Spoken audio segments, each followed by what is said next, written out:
الله أكبر. الحمد لله رب العالمين الرحمن الرحيم مالك يوم الدين إياك نعبد وإياك نستعين اهدنا الصراط المستقيم صراط الذين أنعمت عليهم غير المغضوب عليهم ولا الضالين.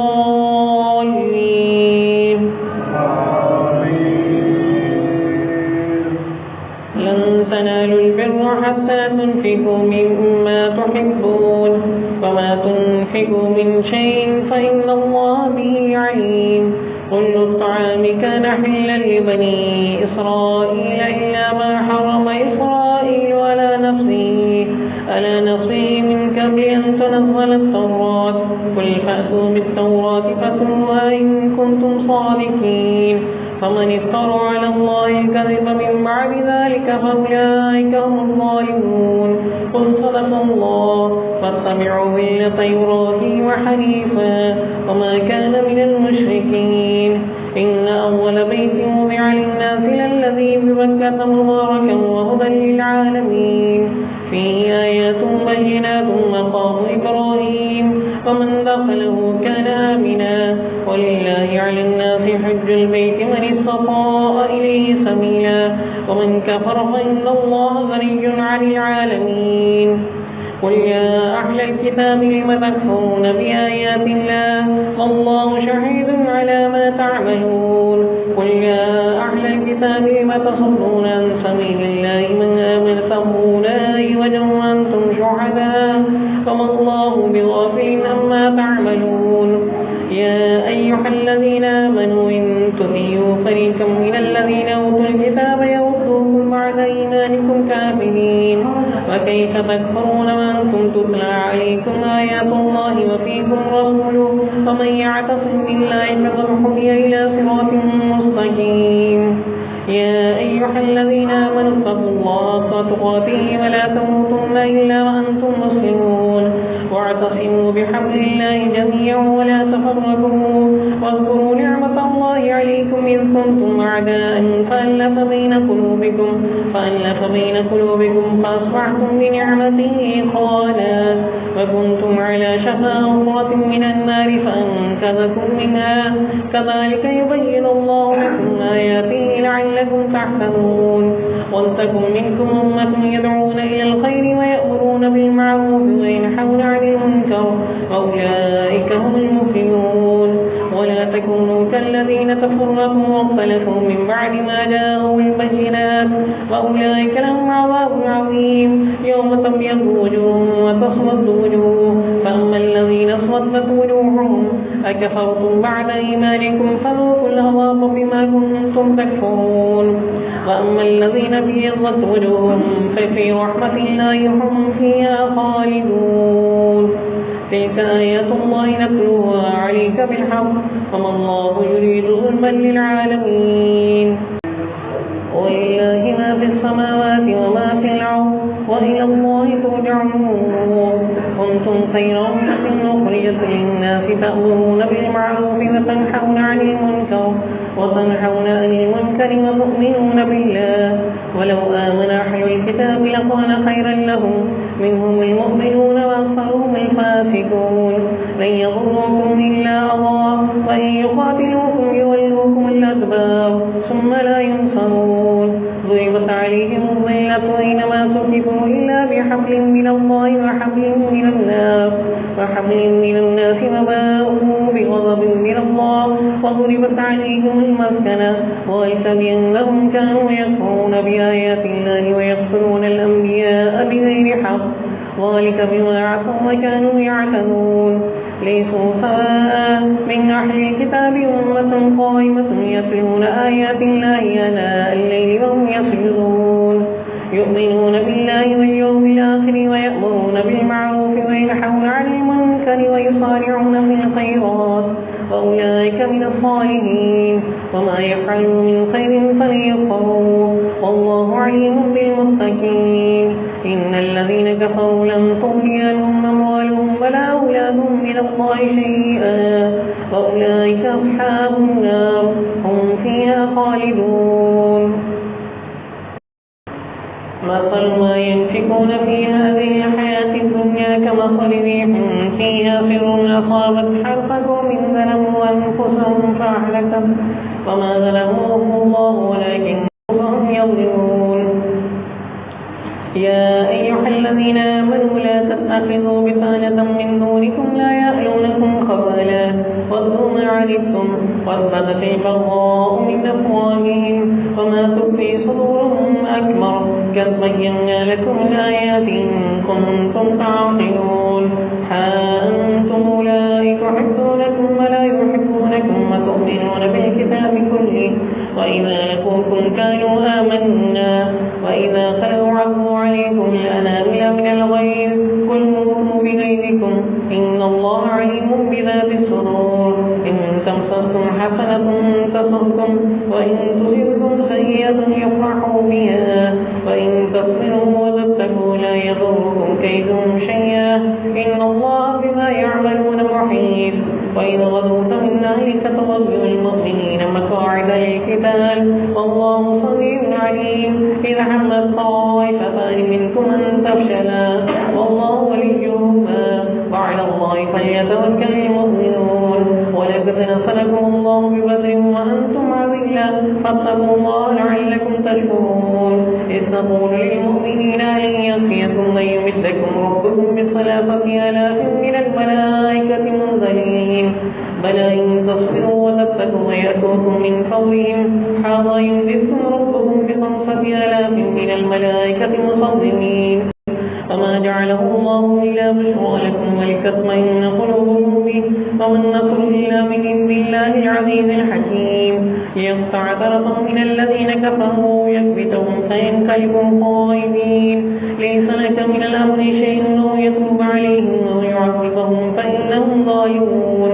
ولله ما في السماوات وما في الأرض يغفر لمن يشاء ويعذب من يشاء والله غفور رحيم. يا أيها الذين آمنوا لا تأكلوا الربا أضعافا مضاعفة واتقوا الله لعلكم تفلحون. واتقوا النار التي أعدت للكافرين وأطيعوا الله والرسول لعلكم ترحمون. وصارعوا إلى مغفرة من ربكم وجنة عرضها السماوات والأرض أعدت للمتقين الذين ينفقون بالسراء والضراء والكاظمين الغيظ والعافين عن الناس والله يحب المحسنين. والذين إذا فعلوا فاحشة أو ظلموا أنفسهم ذكروا الله فاستغفروا لذنوبهم ومن يغفر الذنوب إلا الله ولم يصروا على ما فعلوا وهم يعلمون. أولئك دواؤهم مغفرة من ربهم وجنات تجري من تحتها الأنهار خالدين فيها ونعم أجر العاملين. قد خلت من قبلكم سنن فسيروا في الأرض فانظروا كيف كان عاقبة المكذبين. هذا بيان للناس وهدى وموعظة للمتقين. ولا تحنوا ولا تحزنوا وأنتم الأعلون إن كنتم مؤمنين. إن يمسسكم كرح فقد مس لكم كرح مثله وتلك الأيام نداولها بين الناس وليعلم الله الذين آمنوا ويتخذ منكم شهداء والله لا يحب الظالمين. وليمحص الله الذين آمنوا ويمحق الكافرين. أما حسبتم أن تدخلوا الجنة ولما يعلم الله الذين جاهدوا منكم ويعلم الصابرين. ولقد كنتم تمنون الموت من قبل أن تلقوه فقد رأيتموه وأنتم تنظرون. وما محمد إلا رسول قد خلت من قبله الرسل أفإن مات أو قتل انقلبتم على أعقابكم ومن ينقلب على عقبيه فلن يضر الله شيئا وسيجزي الله الشاكرين.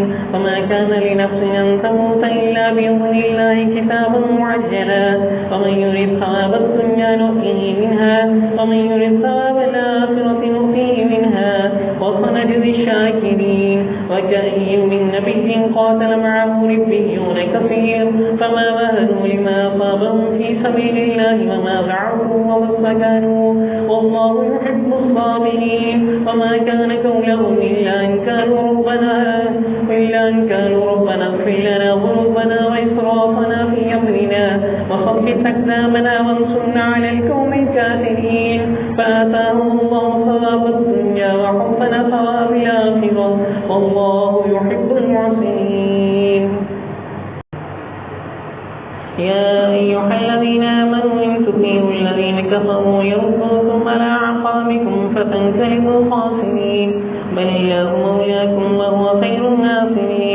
سنلقي في قلوب الذين كفروا الرعب بما أشركوا بالله ما لم ينزل به سلطانا ومأواهم النار وبئس مثوى الظالمين. ولقد صدقكم الله وعده إذ تعصونهم بإذنه حتى إذا فشلتم وتنازعتم في الأمر وعصيتم من بعد ما أراكم ما تحبون منكم من يريد الدنيا ومنكم من يريد الآخرة ثم صرفكم عنكم ليبتليكم ولقد عفا عنكم والله ذو فضل على المؤمنين. تسعدون ولا تلوون على أحد والرسول يدعوكم في أخراكم فأصابكم غما بغم لكي لا تحزنوا على ما فاتكم ولا ما أصابكم والله خبير بما تعملون.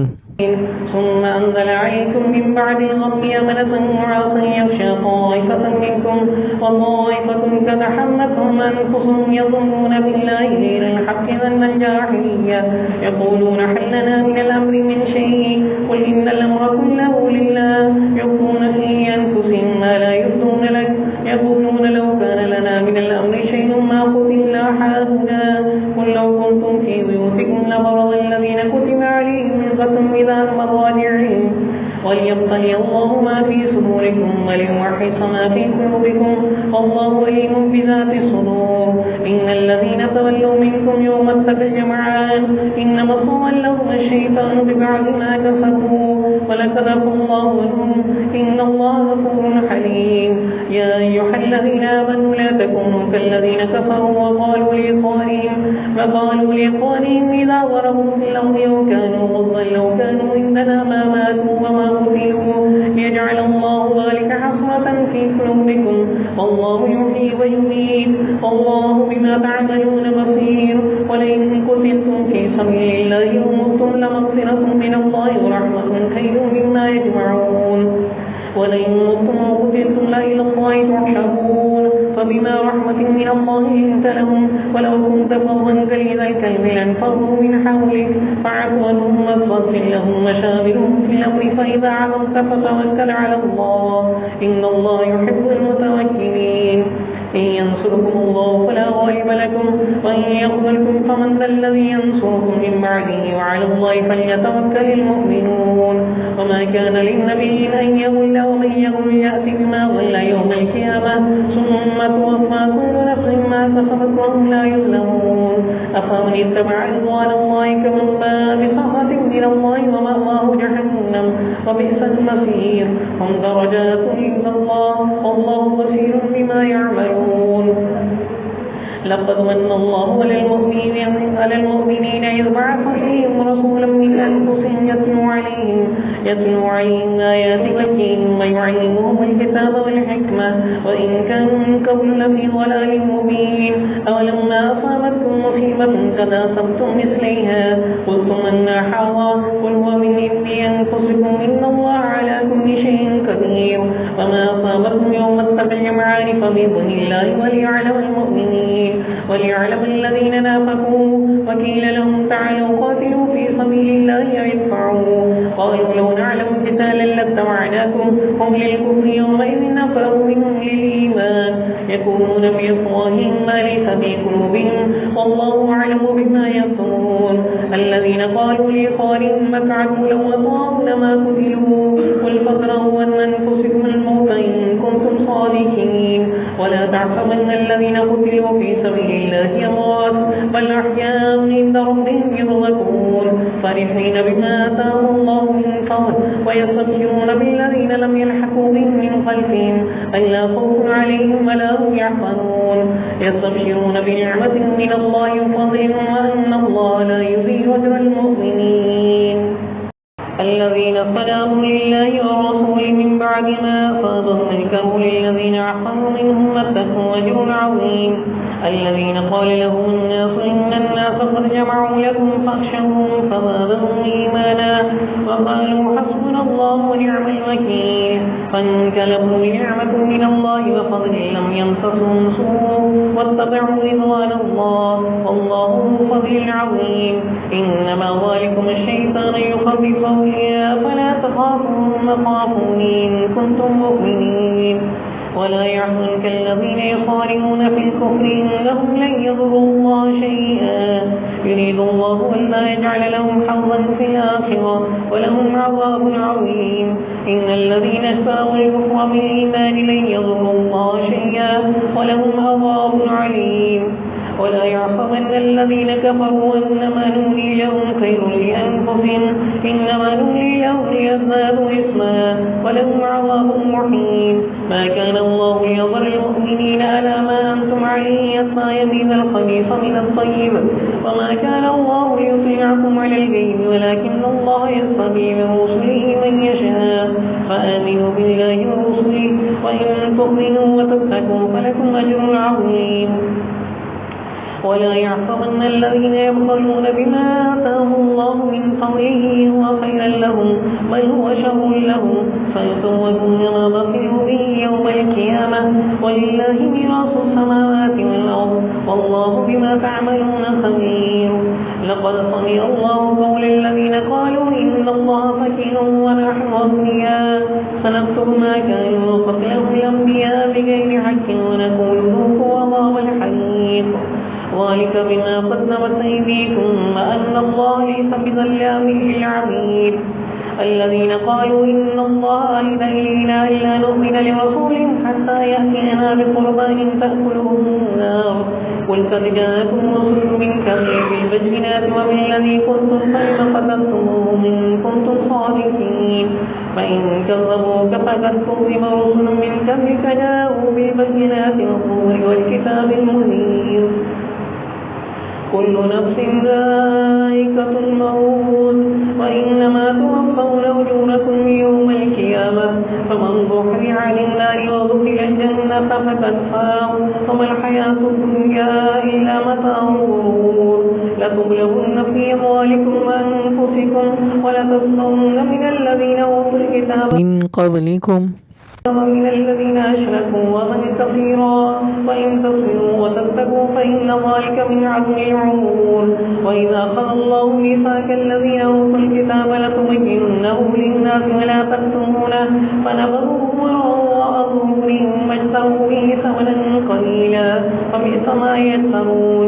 لا تحسبن الذين يفرحون بما آتوا ويحبون أن يحمدوا بما لم يفعلوا فلا تحسبنهم بمفازة من الأرض ولهم عذاب عليم. ولله ملك السماوات والأرض والله على كل شيء قدير. إن في خلق السماوات والأرض واختلاف الليل والنهار لآيات لأولي الألباب الذين يذكرون الله قياما وقعودا وعلى جنوبهم يتفكرون في خلق السماوات والأرض ربنا ما خلقت هذا باطلا سبحانك فقنا عذاب النار. ربنا إنك من تدخل النار فقد أخزيته وما للظالمين من أنصار. ربنا إننا سمعنا مناديا ينادي للإيمان أن آمنوا بربكم فآمنا ربنا فاغفر لنا ذنوبنا وكفر عنا سيئاتنا وتوفنا مع الأبرار.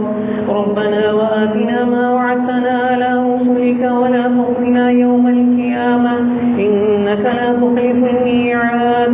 فاستجاب لهم ربهم أني لا أضيع عمل آتيا منكم من ذكر أو أنثى بعضكم من بعض فالذين حاجروا وأخرجوا من ديارهم أوذوا في سبيلي وقاتلوا وقتلوا لأكفرن عنهم سيئاتهم ولأدخلنهم جنات تجري من تحتها الأنهار ثوابا من عند الله والله عنده ثواب. لا يغرنك تقلب الذين كفروا في البلاد متاع قليل ثم مأواهم جهنم وبئس المحاد. لكن الذين اتقوا ربهم لهم جنات تجري من تحتها الأنهار خالدين فيها نزلا من عند الله وما عند الله خير للأبرار. وإن من أهل الكتاب هذا لمن يؤمن بالله وما أنزل إليكم وما أنزل إليهم خاشعين لله لا يشترون بآيات الله ثمنا قليلا أولئك لهم أجرهم عند ربهم إن الله سريع الحساب يا أيها الذين آمنوا اصبروا وصابروا ورابطوا واتقوا الله لعلكم تفلحون. بسم الله الرحمن الرحيم. يا أيها الناس اتقوا ربكم الذي خلقكم من نفس واحدة وخلق منها زوجها وبص منهما رجالا كثيرا ونساء واتقوا الله الذي تساءلون به والأرحام إن الله كان عليكم رقيبا. وآتوا اليتامى أموالهم ولا تتبدلوا الخبيث بالطيب ولا تأكلوا أموالهم إلى أموالكم إنه كان حبا كبيرا. فإن كفتم ألا تصرفوا في اليتامى فانكحوا ما طاب لكم من النساء مثنى وثلاث ورباع فإن كفتم ألا تعدلوا فواحدة أو ما ملكت أيمانكم ذلك أدنى ألا تعولوا. وآتوا النساء صدقاتهن نحلة فإن طبن لكم من شيء منه نفسا فكلوه هنيئا مريئا. ولا تؤتوا السفهاء أموالكم التي جعل الله لكم قياما وارزقوهم فيها واكسوهم وقولوا لهم قولا معروفا. وابتلوا اليتامى حتى إذا بلغوا النكاح فإن آنستم منهم رشدا فادفعوا إليهم أموالهم ولا تأكلوها إسرافا وبدارا أن يكبروا. ومن كان غنيا فليدفع ومن كان فقيرا فليأكل بالمعروف. فإذا دفعتم إليهم أموالهم فأشهدوا عليهم وكفى بالله حسيبا. للرجال نصيب مما ترك الوالدان والأقربون وللنساء نصيب مما ترك الوالدان والأقربون مما قل منه وأكثر نصيبا مفروضا. وإذا حضر القسمة أولو القربى باليتامى والمساكين فارزقوهم منه وقولوا لهم قولا معروفا. وليخشى الذين لو تركوا من خلفهم ذرية ضعافا خافوا عليهم فليتقوا الله وليقولوا قولا سديدا. إن الذين يأكلون أموال اليتامى ظلما إنما يأكلون في بطونهم نارا وسيصلون سعيرا. يوصيكم الله في أولادكم للذكر مثل حظ الأنثيين فإن كن نساء فوق اثنتين فلهن ثلث ما ترك وإن كانت واحدة فلها النصف ولأبويه لكل واحد منهما السدس مما ترك إن كان له ولد فإن لم يكن له ولد وورثه أبواه فلأمه الثلث فإن كان له إخوة فلأمه السدس من بعد وصية يوصي بها أو دين.